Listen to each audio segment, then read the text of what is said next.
Wirjo bagaikan momok yang pernah menggores hati dan membuat ciut siapapun yang mendengar nama ini. Bagaimana tidak, sosok Wirjo pernah membuat geger kota Banyuwangi. Anak-anak sekolah sampai dipulangkan, toko-toko pun ditutup, jalanan sepi, bak kota mati. Warga Banyuwangi yang ketakutan berlarian bersembunyi di dalam rumah.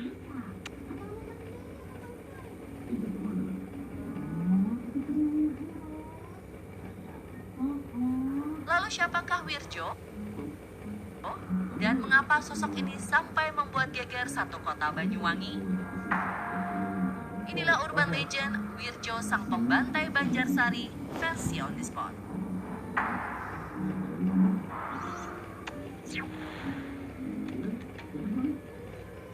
Wirjo merupakan seorang petani berusia 40 tahun. Tinggal di desa Banjarsari, Wirjo merupakan seorang pria yang dikenal baik oleh warga. Namun di sisi lain, Wirjo juga memiliki temperamen yang tinggi kepada sang istri. Tak hanya itu, dalam kondisi ekonomi yang sulit, kabarnya sosok Wirjo juga merupakan sosok yang gemar minum dan berjudi. Oleh karena itu, pertikaian di antara Wirjo dengan istrinya kerap terjadi.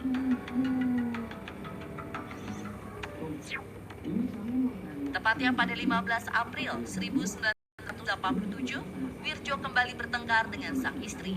Sang istri yang hampir saja disabit oleh Wirjo akhirnya memutuskan kabur dari rumah. Wirjo yang tidak menemukan istrinya di rumah langsung naik pitam dan mengambil jomret. Bak kesetanan, Wirjo melusuri sawah dan mencelakakan semua orang yang ia temui. Tak hanya pria dan wanita, orang tua hingga anak-anak pun menjadi korban kemarahannya. Terus saya mau ke sawah, saya mau ngambil daun, dengar anak kecil nangis. Jadi saya nggak tahu siapa itu yang nangis. Ada orang matun di sana, mau dibunuh. Tahu ibu ini mau ke sawah. Setelah tahu ibu dari mana? Sini Mbak. Pak Wirjo kembali mau nyegat ibu mau dibunuh, tapi ibu ini lari. Setelah ibu lari, Pak Wirjo jalan ke sana, habis dari sana terus bunuh orang matun itu. Ya itu udah dibunuh. Terus saya pulang, habis pulang tuh saya teriak-teriak, ada orang laki di sini, apa Wak? Bilang gitu. Kok Pak Wirjo ngamuk? Ibu bilang gitu. Saya pulang ngambil anak saya tadi, yang istri tadi di sekolahan. Terus semuanya orang itu ya tahu semua udah Mbak. Bahkan menurut saudaranya Bapak Tejo, Wirjo yang mengamuk juga melakukan hal tak lazim terhadap korbannya. Kalau nggak bisa, akhirnya kamu teler. Tadi itu dia bisa mengendalikan ilmunya. Itu ilmu macam-macam. Aja nama ilmu segini, aja lebih. Sikunya aja punya namanya kecil wali kecil, sah aja wali punya. Itu yang dicari. Rumor Wirjo mengamuk dan membunuh tiap orang yang ditemuinya pun menyebar ke segala penjuru Banyuwangi. Bahkan ada desas-desus yang menyebutkan bahwa Wirjo dapat menghilang dan terbang. Warga Banyuwangi semakin panik. Anak-anak sekolah dipulangkan, toko-toko tutup, warga yang ketakutan berhamburan menuju rumahnya masing-masing untuk bersembunyi. Jalanan sepi, bak kota mati, dan polisi terus berpatroli.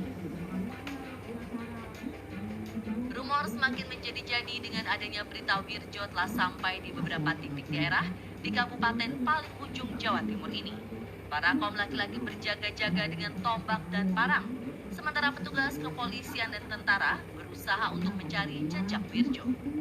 Saya waktu itu umur 24, masih duduk di kuliah semester 7.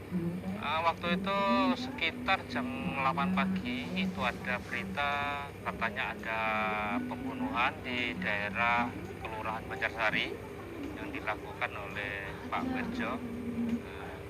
Waktu itu Banyuwangi mati total, Jadi penjagaan waktu itu 1 hari 1 malam, yang terutama di daerah Banjarsari, di wilayah Kemiren dan wilayah Concorong yang masuk Kelurahan Boyolangu. Jadi orang sekitar itu tidak berani keluar sama sekali. Waktu itu penjagaan ketat. Di siang harinya itu rumor yang beredar di masyarakat itu katanya si Wirjo ada di sana, si Wirjo ada di sini.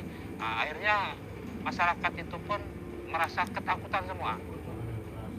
Nah, sekolah-sekolah pada dipulangkan semua pada hari itu. Toko-toko tutup semua. Nah, jadi aparat pemerintah mengupayakan untuk masyarakat itu tidak keluar dari rumah.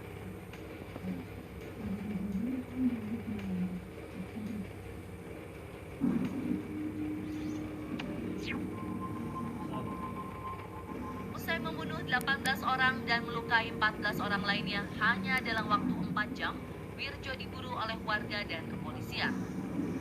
Wirjo yang ketakutan pun melarikan diri dan bersembunyi. Keesokannya warga dan pihak kepolisian pun menemukan Wirjo telah mengakhiri nyawanya dengan gantung diri di dalam parit. Dan jasadnya dimakamkan di makam keluarga. Usut punya usut, ternyata Wirjo menganut sebuah ilmu tanpa disertai oleh guru spiritual, sehingga ia tidak bisa mengendalikan ilmu yang dipelajarinya. Hal ini ternyata berimbas pada kejiwaan Wirjo. Ini sebetulnya Pak Wirjo itu, katanya orang tua itu ada unen-unen. Kamu nyari itu kalau bisa kamu sakti. Beruntung tidak bisa menemukan, akhirnya tidak bisa mengendalikan teler.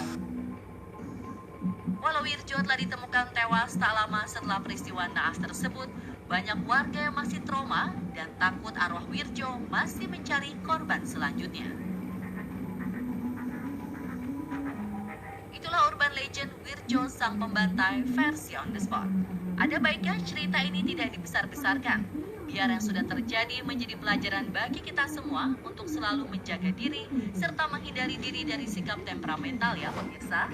Semoga hal seperti ini tidak akan pernah terjadi lagi di tanah air kita.